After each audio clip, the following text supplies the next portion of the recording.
BMI, I'm Hannah. And I'm Charlotte. And welcome to the Purple Sector. So today we are joined by the lovely BMPHF1. Hi, my name's Ben. I run the BMPHF1 channel. Essentially, I just talk about stuff that happens in the 2020 season in F1 and storylines that I feel like need to be talked about. Also cover a little bit of history here and there. Perfect. So we obviously will leave all the links in the description below, as we always do. Hannah, do you want to get us started about the weekend? Firstly, we had qualifying. Well, obviously we had all the drama with free practice 1 and free practice 2, but we won't get into that because we'll be here all day. But in terms of qualifying, I was most impressed by Daniel Ricciardo again. He had a very solid performance in the Renault, qualified 6th. Not expecting Ocon to be up there as well. I don't rate Ocon, and I've made that quite clear. However, I was quite impressed. They both got up there. They both did a solid performance in the Renaults, and I think overall it has shown that, for me, Renault have got to be one of the most improved teams this year. I do think that, like what he said at the end of the race today, persistence is key, because he has been continuing to have really good qualifying sessions and then also really good race results as well. So yeah, I agree with you. Renault have been showing signs of improvement, especially recently after, I think it was Belgium. We had the first real indication that Renault would be right at the forefront of the midfield. And challenging the Red Bulls and the Mercedes. So, Ben, do you want to talk about your qualifying point now? I'm going to talk about Mr. Lando Norris. He really impressed me, actually. Recently, Carlos was starting to get on top of him. I think the margins between the two in qualifying normally tend to be quite close. But because the midfield is so close, Lando can end up, if he's slower, he can end up being, say, 3-4 positions behind. Because I feel like Carlos was starting to gain quite a bit of momentum. Yeah, I thought that was a really strong performance from him. Qualifying in PA, 2.5 tenths ahead of Carlos, which was really, really, really solid. He's always had that natural raw pace, but Carlos is obviously, he's no slouch either, but Lando has always been arguably the stronger qualifier. So. Everyone knows that Lando is my guy, so obviously anytime someone sings Lando's praises, I'm obviously going to be happy about it. But yeah, I was getting a bit worried that Carlos was picking up that momentum, as you said. Like, even though he's had some really bad luck in the past couple of races, his qualifying has been really good, and I was a bit scared that Lando was like not losing it as such, but like was just on the back foot a bit, especially because Carlos is obviously leaving at the end of the season. Yeah, I think Lando's qualifying position was definitely strong. I think the fact that he beat Carlos again was very good in terms of his kind of mentality going into future races. The fact that hopefully now he's kind of broken Carlos's momentum and can continue to out-qualify him, because ultimately the only person you can fairly compare a driver to is their teammate. However, I was expecting them to out-qualify the Renaults and Charles Leclerc in the Ferrari. I was not expecting Charles Leclerc to be as high as he was. Definitely. I did say I thought 5 and 6 for the Maccas, but obviously it was 8 and 10th. But did you just call them Maccas? Yeah, that's what they're called. Okay, this is the most Essex Charlotte has ever sounded. So Charlotte, in terms of qualifying, what stood out for you? Well, I think we need to talk about it, because obviously Nico Hülkenberg is back again for the 3rd race now for Racing Point. Obviously the first race he didn't even go up the starting line, but so yeah, I just think the fact that he was called at 11 o'clock and was already at the track by like 20 to 12 is just a little bit crazy. And to then jump straight into the car, go straight into qualifying. Obviously I really wanted him to get out of Q1. I think he did a good job. I know he qualified P20, but to only get in that car, only have like couple hours notice. I say this all the time, he should be in F1 anyway, so like seeing him back in a race car, it just makes me so happy. He wasn't too far from the circuit, which was handy for Racing Point. They could literally just call him up, just get someone to bring him to the track. For him to just jump straight into the car and only be 8 tenths, it does sound like quite a lot, but considering these guys had the entire of FP3 to learn the track and the conditions and everything, they had data available to them, which he would have had a very, very short debrief on exactly how to go about optimizing his qualifying lap. So he basically just showed once again that he deserves to see in F1, as he said. He did as good a job as we could have expected. See, for me, I think the most impressive thing was the fact that he qualified within the 107% rule. I don't think you could have expected him to get out of Q1. As he said, from Silverstone to now, there have been changes made on the car. He's had to relearn things. I think it definitely proves his talent and why he deserves to be in F1. I do kind of feel bad for Stoffel, because that's the whole point of why he was there, was in case either Mercedes, I think either McLaren, or if Racing Point, any of their drivers couldn't drive, he could stand in for them.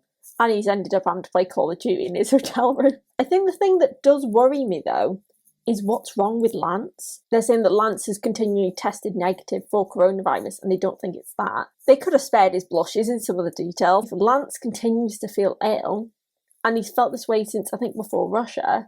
For the past couple of race weekends, he's fell off. A, should he have been driving? But B, also, going forward, he's got 2 weeks to recover. However, if I was Racing Point, I'd be very much making sure that Nico was there, ready, just in case. Hannah, do you want to talk about... I know you want to talk about it, so I'm just going to let you go for it. I have been waiting weeks for this, but Daniel Ricciardo finally got a podium. Hands down, one of the best days so far this season. We have been waiting weeks. There have been so many close calls where he's finished fourth, and we're like, oh, if this had happened, if he'd just been that little bit quicker. We were worried that Sergio Perez was going to catch him. The fact that on the safety car restart, he was challenging Max a second, and I was thinking, please don't crash. I would like you to get second. However, if you don't, I can live with it. But if you crash out, I'm going to cry. 2 years he's been waiting for this podium, and to be honest, it should have come sooner. Renault have been showing incredible pace so far, and he deserved it races ago. He was helped by the fact that Bottas had the technical issues, as did Lando. But I think ultimately, he probably would have caught Lando. I don't think he'd have caught Bottas, but to be honest, I think you can't take away from the amazing talent Daniel Ricciardo has shown. I was obviously, when I saw Bottas have his little problem, I thought, oh my god, Lando's in for P3 here. And then I was like, he hasn't pitted, so he's not in for P3 here. And then I was just like, Daniel's going to get this podium, but I was not going to jinx it, because anytime I say that, he don't get it. So I was like, no, I'm not going to say anything, just going to chill, hope for the best. But yeah, I'm so happy that he got the podium. Like, he deserves it. Like, he's been driving so good, and now I just can't wait to see Cyril with a tattoo. Hopefully it's got like a honey badger on like his back or something. I think everyone's waiting for that tattoo, to be honest. Like, everyone loves an underdog. There's not one person who wasn't happy for him when he stood on the podium, because as Hannah said, it's been so long. It's been a real struggle, because when he initially went to Renault, they promised quite a lot. Within 2 to 3 years, we should challenge in the front of the field. It was a gamble, definitely, but maybe he was hoping for a Hamilton-esque move. Through the new regulations, the team just catapult right to the front of the field. But to finally reap the rewards of all his hard work and the hard work of the team, under the circumstances, of course, like Bottas did have that engine problem, which did elevate Ricciardo one place up. Things happen during a race, and we don't know what happened to Bottas. For Ricciardo, it was basically just he was in the right place at the right time, and he was able to capitalize on the opportunity. Ben, do you want to talk about your point? Because I want to hear it.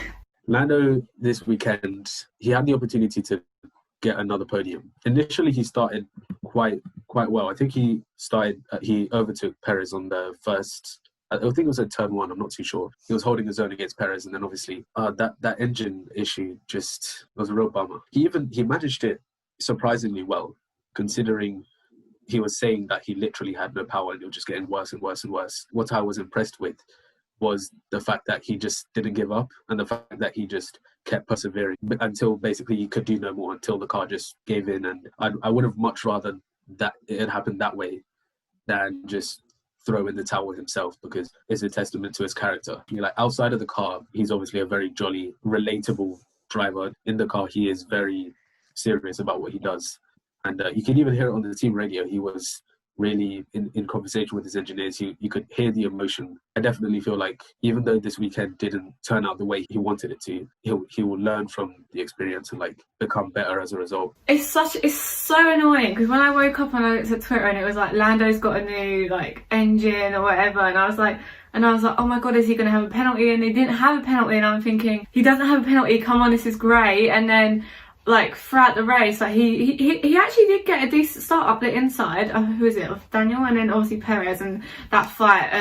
As soon as I heard I'm losing power, I have flashbacks to Spa, and I can't do it. It's broken, and I just couldn't like deal with it. But he, like you said, he did manage it really well, and you could tell over the radio that he wasn't happy. And obviously no one's going to be happy when they're losing power, but he stuck out at it, like you said, and I think that really does show like what type of like driver and what his mentality is. Like, he wants to work through the issues even if they're not working, like he was saying over the radio. I think everyone that was kind of rooting for Lando. I think he is just one of them drivers, like Daniel, like Sebastian, that everyone's suddenly now taken into their hearts. The fact that he stuck out for so long with these issues was commendable. My concern is the fact that, as you mentioned, he had all these new components put in for his engine. Yeah, they were within his pool of things, so he didn't get a penalty. However, if you look at the imagery of his car, part of it's on fire. And I've got a genuine concern that several of those new components may be completely written off. He's now one step closer to getting a penalty. We've got 6 races of the season left. Like it is, he's going to have an engine penalty, and I think that's unfortunate because, to be honest, I would do the argument if he was losing power, should the team have retired the car? Because ultimately, that should have flagged on their system. If they're trying to override the sensor and continue to race, they wouldn't have noticed that this issue had come up, it's caught fire.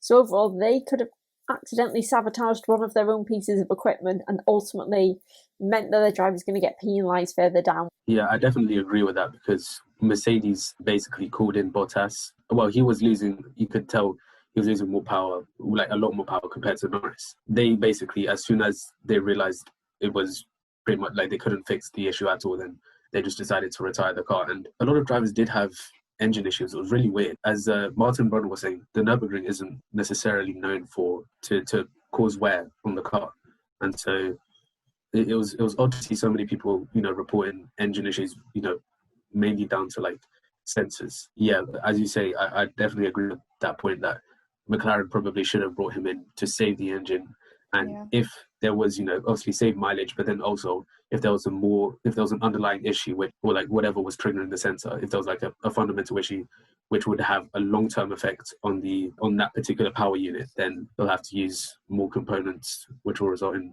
more penalties, as you say. So I think last but by no means least, we just go on to Charlotte's point, which is Volvo's history in the making. Well, we've been saying this for like the past 2 races, but Lewis equaling Michael Schumacher's record.